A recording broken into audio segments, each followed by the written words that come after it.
بسم اللہ الرحمن الرحیم الصلاۃ والسلام علیک یا رسول اللہ وعلی آلک و اصحابک یا حبیب اللہ الصلاۃ والسلام علیک یا نبی اللہ وعلی آلک و اصحابک یا نور اللہ۔ پیارے دوستو، welcome to our Islamic channel. فضائل و خواص حضرت محمد صلی اللہ علیہ وآلہ علیہ وسلم کی تمام انبیاء میں سے سب سے بڑا مرتبہ اللہ تعالیٰ کے آخری نبی صلی اللہ علیہ وآلہ علیہ وسلم کا ہے۔ قرآن و حدیث میں آپ کے بے شمار فضائل و خواص بیان فرمائے ہیں۔ آئیے ان میں سے چند ملاحظہ کیجیے۔ دیگر انبیاء کرام کسی خاص قوم کی طرف بھیجے جاتے ہیں، آپ تمام مخلوق انسان و جن بلکہ ملائکہ، حیوانات، جمادات، بے جان اشیاء سب کی طرف مبعوث ہوئے۔ جس طرح انسان پر آپ کی اطاعت فرض ہے، اسی طرح ہر مخلوق پر آپ کی فرما برداری ضروری ہے۔ آپ فرشتوں، انسان، جنات، حور و غلمان، حیوانات و جمادات، ارض تمام جہان کے لیے رحمت ہیں۔ مسلمانوں پر تو نہایت مہربان ہیں۔ نبی علیہ السلام خاتم النبی ہیں، یعنی اللہ کریم نے سلسلہ نبوت آپ پر ختم کر دیا۔ آپ کے زمانہ میں یا بعد کوئی نبی نہیں ہو سکتا۔ جو آپ کے زمانہ میں یا آپ کے بعد کسی کو نبوت ملنا نہ مانے یا جانے وہ کافر ہے۔ آپ تمام مخلوق الہی میں سب سے افضل ہیں۔ اوروں کو فرداً یعنی ایک ایک کر کے جو کمالات عطا ہوئے، آپ میں وہ سب جمع کر دیے گئے۔ ان کے علاوہ آپ کو وہ کمالات بھی ملے جن میں کسی کا حصہ نہیں، بلکہ اوروں کو جو کچھ ملا حضور علیہ السلام کے صدقے بلکہ آپ کے ہاتھوں سے ملا۔ آپ کے خواص میں سے معراج ہے، جب آپ مسجد حرام سے مسجد اقصیٰ تک اور وہاں سے ساتوں آسمان اور کرسی و عرش تک بلکہ عرش سے بھی اوپر رات کے تھوڑے سے حصے میں جسمانی حالت میں تشریف لے گئے۔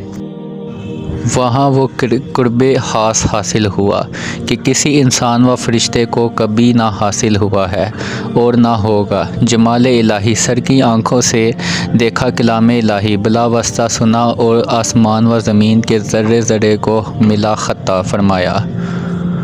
آپ کی محبت مدار ایمان، بلکہ ایمان اسی محبت ہی کا نام ہے۔ جب تک آپ کی محبت ماں باپ، اولاد اور تمام جہان سے زیادہ نہ ہو، آدمی مسلمان نہیں ہو سکتا۔ آپ کی اطاعت عین اطاعت الہی ہے، بلکہ اللہ پاک کی اطاعت سرکار علیہ السلام کی اطاعت کے بغیر ناممکن ہے۔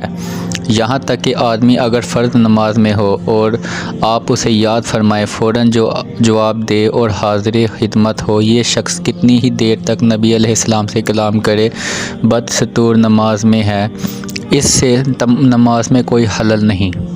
آپ کی تعظیم و توقیر جس طرح اس وقت تھی کہ آپ اس عالم میں ظاہری نگاہوں کے سامنے تشریف فرماتے تھے، اب بھی اسی طرح فرض اعظم ہے۔ جب آپ کا ذکر آئے تو بے کمال خشوع و خضوع و انکسار بادب سنیں اور نام پاک سنتے ہی درود شریف پڑھنا واجب ہے۔ اللہ کریم نے آپ کو بے شمار معجزات عطا فرمائے۔ چند کے دو ٹکڑے کر دینا، ڈوبا سورج پلٹا دینا، لکڑیوں کو بلب کی ماند روشن کر دینا، آب دہن یعنی تھوک مبارک سے کھاری کنووں کو میٹھا کر دینا، دور دراز کے افراد کی امداد کرنا، انگلیوں سے پانی کے چشمے بہا دینا، اشارے پر بارش کا برسنا، شجر و حجر سے کلام فرمانا، تھوڑا سا کھانا اور دودھ کثیر جماعت کے لیے پورا کر دینا، درختوں کا چل کر آپ کی سلامی کے لیے آنا اور جانوروں کا انسانی بولی بولنا سمیت آپ کے کثیر معجزات ہیں۔ قرآن پاک بھی آپ کے معجزات میں سے ہے۔ قرآنی آیات اور شان مصطفیٰ۔ اللہ کے آخری نبی صلی اللہ علیہ وآلہ وسلم کے فضائل کا ایک روشن باب یہ بھی ہے کہ خود اللہ رب العالمین نے آپ کی عظمت و شان قرآن پاک میں کئی مقامات پر بیان فرمائی ہے۔ چند آیات کا ملاحظہ فرمائیں۔ ان آیات کا ترجمہ ہم آپ کو کر کے دکھائیں گے۔ پہلا، اگر جب وہ اپنی جانوں پر ظلم کر بیٹھے تھے تو اے حبیب تمہاری بارگاہ میں حاضر ہو جاتے، پھر اللہ سے معافی مانگتے اور رسول بھی آپ کی مغفرت کی دعا فرماتے تو ضرور اللہ کو بہت توبہ قبول کرنے والا مہربان فرما پاتے۔ ترجمہ: آمد مصطفیٰ کی خوشخبری اور ان پر ایمان لانے کا حکم جو ہوا، اس کا ترجمہ۔ اے لوگو، تمہارے رب کی طرف سے تمہارے پاس یہ رسول حق کے ساتھ تشریف لائے تو ایمان لاؤ، تمہارے لیے بہتر ہوگا۔ دوسرا، نبی کریم صلی اللہ علیہ وسلم کی شان و عظمت کا بیان۔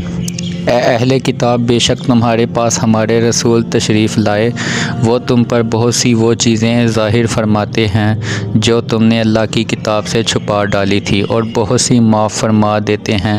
بے شک تمہارے پاس اللہ کی طرف سے ایک نور آ گیا اور ایک روشن کتاب۔ رسول کریم صلی اللہ علیہ وسلم کی اوصاف اور امت پر شفقت کا بیان۔ بے شک تمہارے پاس تم میں سے وہ عظیم رسول تشریف لائے جن پر تمہارا مشقت میں پڑنا بہت بھاری گزرتا ہے، وہ تمہاری بھلائی کے نہایت چاہنے والے مسلمان پر بہت مہربان رحمت فرمانے والے ہیں۔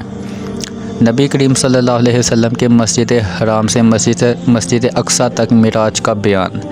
پاک ہے وہ ذات جس نے اپنے خاص بندے کو رات کے کچھ حصے میں مسجد حرام سے مسجد اقصیٰ تک سیر کرائی، جس کے ارد گرد ہم نے برکتیں رکھی ہیں تاکہ ہم اسے اپنی عظیم نشانیاں دکھائیں۔ بے شک وہی سننے والا دیکھنے والا ہے۔ نبی علیہ السلام کی شان رحمت کا بیان۔ وما ارسلناک الا رحمت للعالمین، اور ہم نے تمہیں تمام جہانوں کے لیے رحمت بنا کر بھیجا۔ نبی علیہ السلام کی رسالت عامہ کا بیان۔ اور اے محبوب، ہم نے آپ کو تمام لوگوں کے لیے خوشخبری دینے والا اور ڈر سنانے والا بنا کر بھیجا، لیکن بہت لوگ نہیں مانتے۔ اللہ پاک اور فرشتوں کا نبی علیہ السلام پر درود اور مسلمانوں کو درود اسلام کا حکم۔ بے شک اللہ اور اس کے فرشتے نبی پاک صلی اللہ علیہ وآلہ وسلم پر درود بھیجتے ہیں۔ اے ایمان والو، ان پر درود اور خوب اسلام بھیجو۔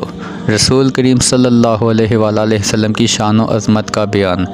تارے کی قسم، جب وہ اترے تمہارے صحاب نہ بہکے اور نہ ٹیڑھا راستہ چلے، اور کوئی بات خواہش سے نہیں کہتے، وہ وہی ہی ہوتی ہے جو انہیں کی جاتی ہے۔ قسموں کے ساتھ آپ کی شان کا بیان۔ ترجمہ۔ چڑھتے دن کے وقت کی قسم اور رات کے جب وہ ڈھانپ دے، تمہارے رب نے نہ تمہیں چھوڑا اور نہ پسند کیا، اور بے شک تمہارے لیے ہر پچھلی گھڑی پہلے سے بہتر ہے، اور بے شک قریب ہے کہ تمہارا رب تمہیں اتنا دے گا کہ تم راضی ہو جاؤ گے۔ سبحان اللہ۔ رسول کریم صلی اللہ علیہ وسلم پر انعام الہی کا بیان۔ اور ہم نے تمہاری خاطر تمہارا ذکر بلند کر دیا، آپ صلی اللہ علیہ وسلم کو عطائے کوثر کا بیان۔ انا اعطیناک الکوثر، اے محبوب، بے شک ہم نے تمہارے بے شمار خوبیاں عطا فرمائی۔ تو دوستو، یہ کچھ چند آیات تھی جن کا ترجمہ ہم نے کیا، اور اللہ پاک ہم سب کو اس پر عمل کرنے کی توفیق عطا فرمائے۔ آج الحمدللہ سے جمعۃ المبارک بھی ہے، آپ سب کو میری طرف سے جمعۃ المبارک۔ جزاک اللہ۔